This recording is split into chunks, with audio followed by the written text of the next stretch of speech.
Good morning. कैसे हैं आप सब? आशा करता हूं कि आप सब भी अच्छे ही होंगे। ठीक है, चलिए आइए हम लोग आज के टॉपिक पे चर्चा करेंगे। और आज का जो टॉपिक होने वाला है ना, काफ़ी इम्पोर्टेंट टॉपिक है जी, काफ़ी इम्पोर्टेंट टॉपिक है। आप देख सकते हैं यहाँ पे आपको क्वेश्चन दिखाई दे रहा होगा, कितना शानदार क्वेश्चंस है। आज जितने भी क्वेश्चंस हम लोग करेंगे ना, टोटल के टोटल क्वेश्चंस इम्पोर्टेंट होने वाले हैं, जो कि 2012 में पूछे गए थे क्वेश्चन से। टोटल क्वेश्चंस 2012 में पूछे गए हैं और हर बार रिपीट हो रही है। यही सारी क्वेश्चन जो है ये हर बार रिपीट होने वाली है। ठीक है, और आने वाले समय में भी रिपीट होगा। और चलिए देखते हैं कि ये जो पहला क्वेश्चन आपके सामने है ये क्या कह रहा है, जो कि साइंस से लिया गया है। ये साइंस का टोटल क्वेश्चन आज हम लोग करने वाले हैं। ठीक है, ऑब्जेक्टिव क्वेश्चन होगा और टोटल के टोटल साइंस के क्वेश्चन होने वाले हैं। किस किस टाइप से आपको क्वेश्चंस मिलेंगे, आइए देखते हैं। पहला नंबर क्वेश्चन क्या कह रहा है, हीलियम कैसा तत्व है जी। आपको ये बताना है कि जो हीलियम है ये किस प्रकार का तत्व है। ठीक है, क्या ये तत्व अक्रिय है या फिर क्रियाशील है या फिर सक्रिय है या फिर उदासीन है। आपको बताना क्या है कि हीलियम जो है वो किस प्रकार का तत्व है जी, ये आपको बताना है। ठीक है, क्या ये अक्रिय है, क्या ये क्रियाशील है, क्या ये सक्रिय है या फिर उदासीन है। तो ये उदासीन है, नहीं है, सक्रिय भी नहीं है, क्रियाशील भी नहीं है। ठीक है, ये कैसा तत्व है जी, अक्रिय तत्व है। कैसा तत्व है, अक्रिय, यानी ये किसी भी तत्व के साथ, किसी भी तत्व के साथ ये क्रिया नहीं करता है जी। ठीक है, ये ध्यान रखिएगा, ये ऐसा तत्व है, हीलियम एक ऐसा तत्व है जो किसी भी तत्व के साथ क्रिया नहीं करता है। चलिए आइए हम लोग अगले प्रश्न पे चलते हैं और देखते हैं 2 नंबर प्रश्न में हमारे लिए क्या है। 2 नंबर जो प्रश्न हमारे लिए वो क्या कह रहा है, कह रहा है कि जल में हाइड्रोजन तथा ऑक्सीजन की परमाणुओं का अनुपात है। प्रश्न को ध्यान से देखिए, समझे और इसका जवाब दें। जल में हाइड्रोजन तथा ऑक्सीजन की परमाणुओं का अनुपात है जी, क्या है? क्या वो 2:1 है, क्या वो 2:3 है, क्या वो 3:1 है या फिर 2:2 है जी। जल में आपको बताना है, तो जल का जो सूत्र होता है ये सबको पता है, H2O। जल का जो सूत्र होता है वो क्या होता है, H2O होता है। अब यहाँ पे आप देख सकते हैं जो हाइड्रोजन है इसका परमाणु संख्या कितना है, 2। ऑक्सीजन का परमाणु संख्या कितना है, 1। हाइड्रोजन का परमाणु संख्या 2 और ऑक्सीजन का जो परमाणु संख्या है वो 1 हो गया। और यहाँ पे आप अनुपात दे सकते हैं। ठीक है, तो आपको यहाँ पे क्या प्राप्त हुए, ठीक है, हाइड्रोजन और ऑक्सीजन का जो अनुपात आपको प्राप्त हुआ 2:1 प्राप्त हुआ, जो कि आपको ऑप्शन कहाँ दिखाई दे रहा है, ए में दिखाई दे रहा है जी। ठीक है, ये नंबर बिल्कुल सही जवाब है, यानी जल में हाइड्रोजन तथा ऑक्सीजन की परमाणुओं का अनुपात जो होगा वो क्या होगा, 2:1 होगा, ना ही 2:3 होगा, ना ही 3:1 और ना ही 2:2। बिल्कुल सही जवाब जो होगा वो क्या होगा, 2:1 होगा जी। आज जो हर क्वेश्चन जो होने वाले हैं काफी इंपोर्टेंट होने वाले हैं जी। आइए हम लोग चलते हैं 3 नंबर प्रश्न पे और देखते हैं कि आपको 3 नंबर, आइए हम लोग देखते हैं कि जो 3 नंबर क्वेश्चन है वो हमारे लिए क्या लेकर के आ रहा है। कह रहा है कि आवर्त सारणी में कितने आवर्त है जी, आवर्त सारणी में कितने आवर्त है। तो आइए हम लोग देखते हैं ऑप्शन में क्या क्या मिला है आपको। ए नंबर में मिला है 8, बी नंबर में 7 और सी नंबर में 9 और डी नंबर में 11 आवर्त। यानी जो आवर्त सारणी में ऐसे लाइन खींचे गए होते हैं ना, उसको हम लोग क्या कहते हैं जी, आवर्त कहते हैं। ठीक है, ये सबको पता है। और इसको हम लोग क्या कहते हैं, आवर्त कहते हैं। और ऐसे जो लाइन खींचे गए होते हैं आवर्त सारणी में, उसको हम लोग क्या कहते हैं, वर्ग कहते हैं। क्या कहते हैं, वर्ग। तो आपको बताना क्या कि आवर्त सारणी में ऐसे कितने आवर्त बनाए गए हैं, आपको यही बताना है। ठीक है, तो आवर्त सारणी में 8 है आवर्त की संख्या, नहीं 9 है, नहीं 11 है, नहीं। वो आपका सही जवाब जो होगा वो क्या होगा जी, बिल्कुल 7 नंबर होगा ना, या बी नंबर होगा, 7 होगा। यानी आवर्त सारणी में कितने आवर्त होंगे, तो 7 होंगे, जो कि आपको ऑप्शन बी में दिखाई दे रहे होंगे। ठीक है, चलिए आइए हम लोग 4 नंबर प्रश्न पे चलते हैं और देखते हैं कि 4 नंबर में आपके लिए क्या, 4 नंबर क्वेश्चन पे हम लोग चर्चा करते हैं और देखते हैं कि जो 4 नंबर हमारे लिए आ रहे हैं वो क्या लेकर के आ रहे हैं जी। क्या कह रहा है, प्रकृति में ऑक्सीजन का संतुलन कैसे बना रहता है। प्रकृति में ऑक्सीजन का संतुलन कैसे बना रहता है, तो कैसे बना रहता है आपके सामने ऑप्शन मिलेंगे, वो क्या क्या मिलेंगे। पहला ऑप्शन आपको दिया गया संयोजन क्रिया, दूसरा ऑप्शन यानी बी नंबर में आपको दिया गया प्रकाश संश्लेषण, तीसरा दिया गया है अपघटन, और 4 नंबर में यानी डी नंबर में आपको दिया गया है इनमें से कोई नहीं। प्रकृति में ऑक्सीजन का जो यहाँ पे संतुलन की बात हम लोग करते हैं, ठीक है। प्रकृति में ऑक्सीजन का संतुलन बने रहने के लिए सबसे महत्वपूर्ण क्रिया जो होती है वो आपकी होती है जी, क्या होती है ये सबको पता है, जो कि पेड़ पौधों के द्वारा ये प्रक्रियाएं पूर्ण होती है। अभी तो आप लोग समझ गए होंगे कि इसका जवाब क्या होने वाला है, ठीक है, जो कि आपको ऑप्शन बी नंबर में दिया हुआ है, ठीक है। प्रकाश संश्लेषण ऐसी प्रक्रिया है जिसके द्वारा प्रकृति में ऑक्सीजन का संतुलन बना रहता है जी, ठीक है। यानी बी नंबर आपको ऑप्शन दिखाई दे रहा होगा, बिल्कुल और बिल्कुल ही सही जवाब है। प्रकाश संश्लेषण ऐसी प्रक्रिया है जिसके द्वारा प्रकृति में ऑक्सीजन का संतुलन बना रहता है, ये ध्यान रखिएगा, क्योंकि ये सभी के सभी प्रश्न जो है काफी ही इंपोर्टेंट होने वाले हैं जी, ठीक है। यानी डी नंबर भी गलत है और सी नंबर भी गलत और ए नंबर भी गलत, और आपका जो बी नंबर सही जवाब है प्रकाश संश्लेषण, ठीक है। फिर से हम आपको बता देना चाहते हैं कि प्रकाश संश्लेषण प्रक्रिया के माध्यम से ही प्रकृति में ऑक्सीजन का संतुलन बना रहता है, ये ध्यान रखिएगा।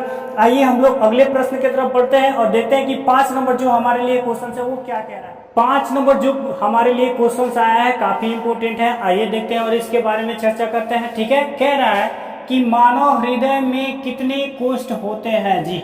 5 नंबर क्वेश्चन में आपको क्या कह रहा है, मानव हृदय में कितने कोष्ठ होते हैं, ठीक है।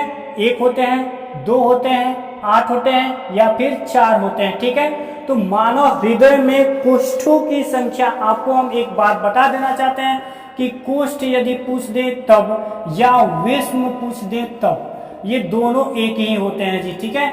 अगर कोष्ठ पूछ दे तो भी वही होगा और विस्म पूछ दे तब भी वही होगा, ठीक है।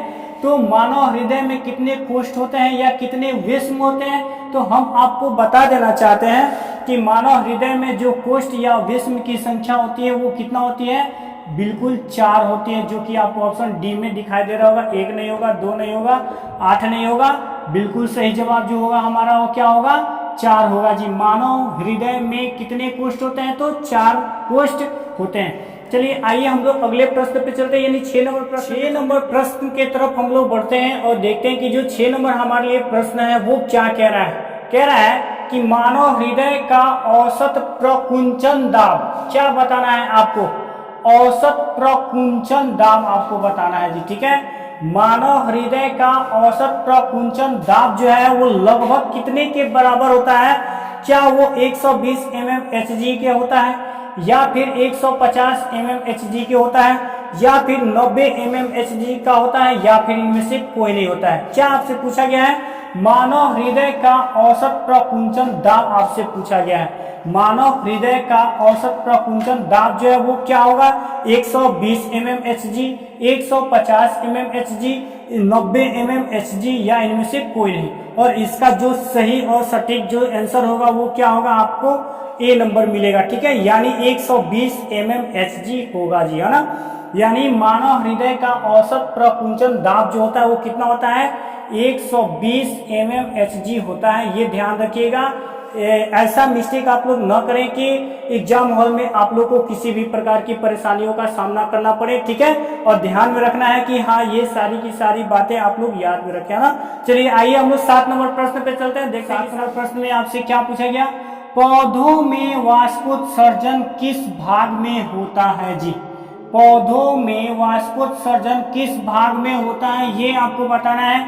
क्या वो ऑप्शन ए में यानी जड़ में होता है, या फिर ऑप्शन बी यानी तना में होता है, ऑप्शन सी यानी पत्ता में होता है, ऑप्शन डी यानी फूल में होता है। क्या बताना है आपको, वाष्पोत्सर्जन की प्रक्रिया किस भाग में होती है। पौधे जो होते हैं वाष्पोत्सर्जन की प्रक्रिया अपने शरीर के किस हिस्से से करते हैं, किस भाग से करते हैं, ये आपको बताना है, ठीक है। काफी आसान प्रश्न है ये और इम्पोर्टेंट प्रश्न है जी, ठीक है।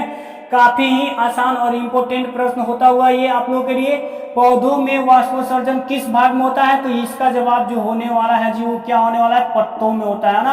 यानी पत्तियों के द्वारा जो पौधे हैं अपने में वाष्पोत्सर्जन की प्रक्रिया करते हैं, ये बात सबको जानकारी है, ठीक है। आइए, यानी जो जड़ है वो भी नहीं, तना है वो भी नहीं, फूल है वो भी नहीं, यानी वाष्पोत्सर्जन की प्रक्रिया जो पौधे होते हैं पत्तियों के द्वारा पूर्ण करते हैं। आइए हम लोग 8 नंबर प्रश्न जो हमारे लिए आया हुआ है वो क्या कह रहे हैं, आइए देख लेते हैं कि जो 8 नंबर प्रश्न है उसमें क्या क्या आपको कहा गया है। कह रहा है कि कृत्रिम वृक्क किन अपशिष्ट उत्पादों को, कृत्रिम वृक्क जो होता है वो किन अपशिष्ट उत्पादों को रुधिर से अपोहन द्वारा पृथक करता है जी।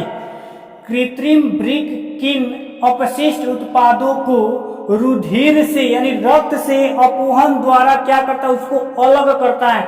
कौन सा इसमें ऐसा अपशिष्ट उत्पाद है जी, आइए देखते हैं। क्या वो नाइट्रोजन है, क्या वो कार्बन है, या फिर ऑक्सीजन है, या सभी है। आपको क्या बताना है कि कृत्रिम वृक्क किन अपशिष्ट उत्पादों को रुधिर से अपोहन द्वारा पृथक करता है यानी अलग करता है। क्या वो नाइट्रोजन को करता है, या फिर कार्बन को करता है, या ऑक्सीजन को करता है, या इन सभी को करता है। तो इसका जो सही और सटीक जवाब होगा ए नंबर, यानी कि वो नाइट्रोजन को क्या करता है, रुधिर से यानी रक्त से अपोहन द्वारा क्या करता है, पृथक कर देता है यानी अलग कर देता है जी। जी बिल्कुल नाइट्रोजन होगा, है ना। आइए हम लोग 9 नंबर प्रश्न पे चलते हैं और देखते हैं कि जो 9 नंबर प्रश्न हमारे लिए, जो 9 नंबर प्रश्न है वो हमारे लिए क्या आया हुआ है। कह रहा है कि हाइड्रा में प्रजनन किस विधि से होता है। हाइड्रा में प्रजनन किस विधि से होता है जी, ये आपको बताना है। क्या वो द्विखंडन से होता है, क्या वो मुकुलन से होता है, या फिर लैंगिक जनन से होता है, या फिर इन सभी से होता है। हाइड्रा में प्रजनन किसमें पूछा गया आपसे, हाइड्रा में, ठीक है। हाइड्रा में प्रजनन किस विधि से होता है ये आपको बताना है। ऑप्शन आपके सामने चारों रखा गया है। क्या वो द्विखंडन से होता है, या फिर मुकुलन से होता है, या फिर लैंगिक जनन से होता है, या इन सभी से होता है, ठीक है। तो हम आपको बता देना चाहते हैं कि हाइड्रा में जो प्रजनन की विधि होती है वो मुकुलन के द्वारा होती है जी, ठीक है। हाइड्रा में प्रजनन की विधि किसके द्वारा होती है, मुकुलन के द्वारा होती है। और ये आप याद रखिएगा, ध्यान रखिएगा, हर एक क्वेश्चन आपके लिए इंपॉर्टेंट है। द्विखंडन नहीं होगा, लैंगिक जनन नहीं होगा, यानी सभी भी नहीं होगा। और इसका जो सही और सटीक जवाब जो होगा वो क्या होगा, मुकुलन होगा। यानी हाइड्रा में प्रजनन मुकुलन द्वारा होता है, ठीक है। आइए हम लोग चलते हैं 10 नंबर प्रश्न पे चर्चा करते हैं और देखते हैं कि जो 10 नंबर हमारे लिए प्रश्न है वो क्या आया है। कह रहा है कि दाढ़ी बनाने में कौन सा दर्पण उपयुक्त होता है। क्या आपके सामने क्वेश्चन रखा गया है, काफी आसान प्रश्न है, ठीक है, और इम्पोर्टेंट भी है। 10 नंबर क्वेश्चन में कह रहा है कि दाढ़ी बनाने में कौन सा दर्पण उपयुक्त होता है। यानी जो हम लोग दाढ़ी बनाने के लिए अपने सामने जिस दर्पण का प्रयोग करते हैं वो दर्पण जो होता है वो कौन सा दर्पण होता है ये आपको बताना है। क्या वो समतल दर्पण होता है, या फिर उत्तल दर्पण होता है, या फिर अवतल दर्पण, या इनमें से कोई नहीं, ठीक है। दाढ़ी बनाने के लिए तो समतल होता है नहीं, उत्तल होता है नहीं, उसका जो सही जवाब होता है वो क्या होगा जी, अवतल दर्पण होगा। यानी दाढ़ी बनाने के लिए जिस दर्पण का उपयोग हम लोग करते हैं वो हमारे लिए दर्पण जो होगा वो क्या होगा, अवतल दर्पण होगा, जो कि आपको ऑप्शन सी में दिखाई दे रहे होंगे, ठीक है। चलिए आज हम लोग इतना ही क्वेश्चंस करेंगे और ये क्वेश्चंस आपको कैसे लगे कमेंट बॉक्स में जरूर बताएं। जय हिंद।